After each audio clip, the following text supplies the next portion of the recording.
ಚಿಕ್ಕೋಡಿ ಲೋಕಸಭಾ ವ್ಯಾಪ್ತಿಯಲ್ಲಿ ಈಗಾಗಲೇ ಕಾಂಗ್ರೆಸ್ ಅಭ್ಯರ್ಥಿಯಾಗಿರುವಂತಹ ಪ್ರಿಯಾಂಕಾ ಜಾರಕಿಹೊಳಿ ಅವರು ಈಗಾಗಲೇ ಭರ್ಜರಿ ಪ್ರಚಾರ ನಡೆಸಿರುವಂತದ್ದು.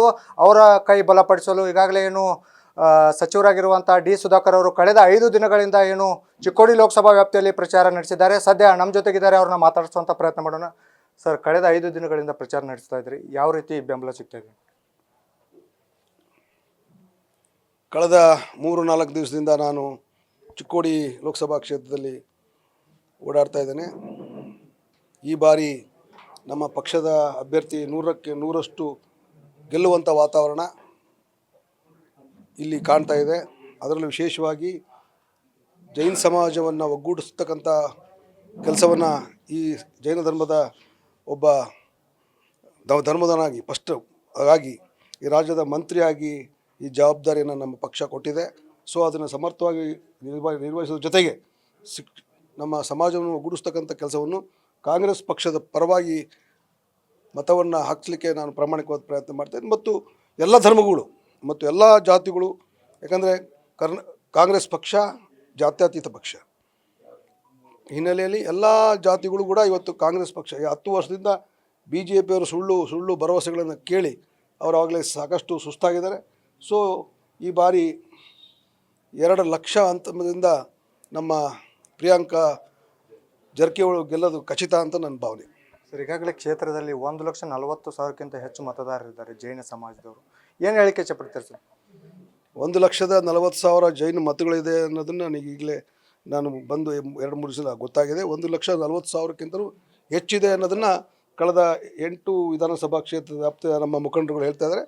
ಎಷ್ಟೇ ಇರಲಿ ಅಷ್ಟನ್ನು ಸಹ ಸುಮಾರು 80% ಜನ ಈ ಸರಿ ಜೈನ ಮತದಾರರು ಕಾಂಗ್ರೆಸ್ ಪಕ್ಷವನ್ನು ಬೆಂಬಲ ಮಾಡಲಿಕ್ಕೆ ನಿರ್ಧಾರ ಮಾಡಿದ್ದಾರೆ.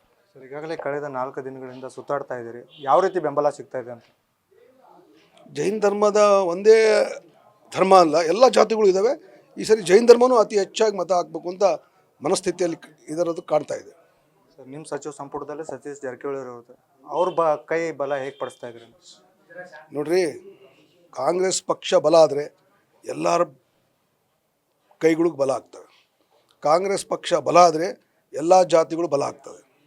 ಇಷ್ಟೇ, ಜಾತ್ಯತೀತ ಪಕ್ಷಗಳನ್ನು ಬಲಪಡಿಸ್ಬೇಕು.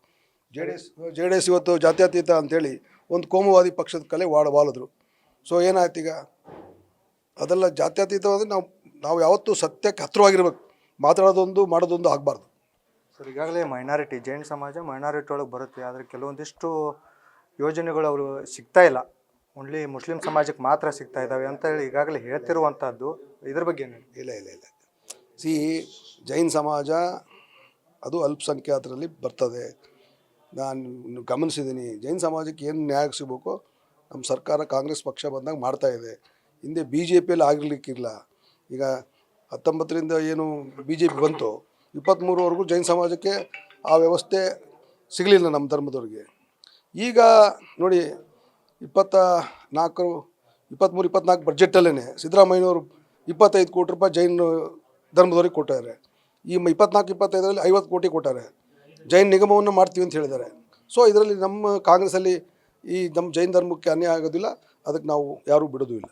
ಸರ್, ಕೊನೆಯದಾಗಿ ಕಾಂಗ್ರೆಸ್ ಪಕ್ಷದಿಂದ ಜನರಿಗೆ ಏನು ಹೇಳಿಕೆ ಇಚ್ಛೆ ಪಡ್ತೀರಿ, ಮತ್ತು ಪ್ರಿಯಾಂಕಾ ಜಾರಕಿಹೊಳಿ ಅವ್ರಿಗೆ ಯಾಕೆ ಮತ ಹಾಕ್ಬೇಕಂತ? ನೋಡಿರಿ, ಪ್ರಿಯಾಂಕಾ ಜಾರಕಿಹೊಳಿ ಹೊರತು ಕಾಂಗ್ರೆಸ್ ಪಕ್ಷದ ಅಭ್ಯರ್ಥಿ.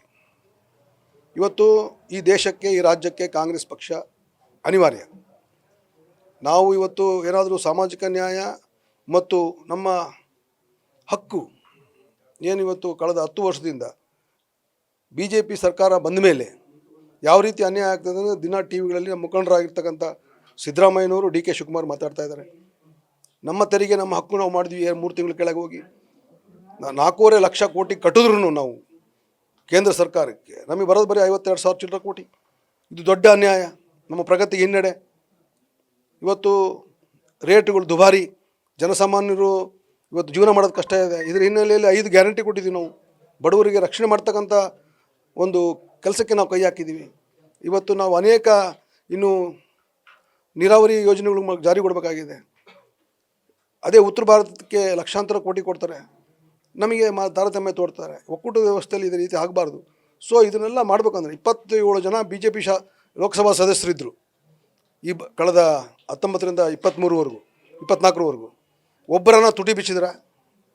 28ರಲ್ಲಿ 27 ಜನ ಬಿ ಜೆ ಪಿಯಲ್ಲಿದ್ದರು.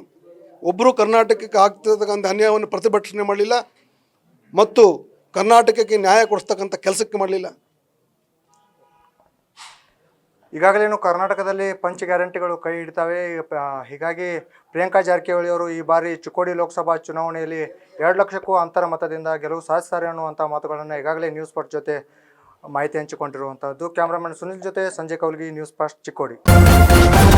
ನ್ಯೂಸ್ ಫಸ್ಟ್ ನಿರ್ಭೀತಿಯಿಂದ ನಿಮ್ಮ ಪರವಾಗಿ.